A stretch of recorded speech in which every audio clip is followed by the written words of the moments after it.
Lisa here. We are down at the maintenance shop of Elmcrest Country Club, and I was going to talk to you today about taking cuttings. So the weather is cooling down. The first chance of frost is usually around October 7th. So the past few weeks I've been taking cuttings of different plants around the course so that I will have them for next year. So I was just going to show you sort of what we do with that and how to do it, and you can also do this with your own plants. Some root better than others, and I'll let you know what those are when we get inside to the greenhouse. But I wanted to show you sort of what you do when you're taking a cutting. You want to go for the softest part of the plant, and this is a salvia, and what you do is you can go back farther on it, and then once you get inside you can trim it up to where it needs to be, but you want to cut right above the node of the leaves where you're gonna be, so that you leave not a big long stub and it still looks decent for the remaining part of the season. So this is a salvia, and this one roots fairly easy. I'll show you that one. This is a coleus, and coleus are awesome. They root super fast. This is a good one for people that don't have a greenhouse to try. This is Durantia, and again, you just go right above that first set of leaves. So there's a couple there. We'll take those in. This is another easy one to do, and I'll show you how we prep these for the mist bench. Okay, we are in the greenhouse now, and I was going to show you, this is a Heliochrysum. It's a really good trailer for containers. It can go on the dry side, so if you're somebody that doesn't like to water a lot with your containers, this is a good one to use. So what you want to do is you want to strip off the bottom leaves, and then you don't need that long of a section, but you want to make sure that you cut leaving where one of those sections of leaves came off. So you just snip that off like that. And then I use a rooting hormone. It helps promote the root growth. And what I do is I just dip that in there, shake it. It's like a powder, like a talc. It gets on the node where I just stripped off the leaves.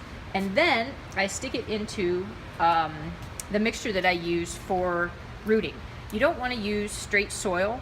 You want to use a perlite potting mix ratio, and I would say the ratio is probably 75% perlite, which is this white, it's almost like styrofoam. It makes the soil drain really nicely. So the perlite is essential for rooting because you want continual moisture on the roots, but you also want it to be well drained. You don't want it to be saturated. So that seems to be a really good mix for most of the cuttings that I'm taking. If you were going to take cuttings of like a cactus or a succulent, you would use straight perlite. And that way it stays moist, but it's constantly draining out of there, and there's no soil to be waterlogged. So that's how you do the soil mix. So just a few more cuttings. Strip off those lower leaves, snip off the bottom, and then because we're still sort of hot in the greenhouse, a lot of times I'll take off the top section of leaves because the plants don't have any roots, so they're not really taking up water, and they will tend to wilt and transpire out, and so then they're spending all their time unhappy versus happy. That was too much. Stick it, put it in there, and you just do that with all your cuttings. At home, if you were going to do this, you can do it in a jar of water, and then I probably would not snip off that top of the cutting because you're in straight water and it can take up enough of the water to sustain the top portion of the plant. Coleus are a really great plant to do in straight water. This is a Coleus, and I'm forgetting the name right now. I'll have to look it up. But you can do all kinds of Coleuses in water. Put them on your windowsill. You know, I would fill this glass up with probably 20 different cuttings, so they're all sort of sitting right at that level. You don't want the leaves in the water because they will rot. So you want to be able to keep them up out of the water. So anything that's in the water, if you're rooting something, there needs to be no leaves. That way your water stays clean and it doesn't get gross and fungally and rotty. So over here is the mist bench, and you can see it's pretty much full. I have a few more cuttings to take, and that's fine because there are some cuttings that are already rooting in that I took about 2 weeks ago.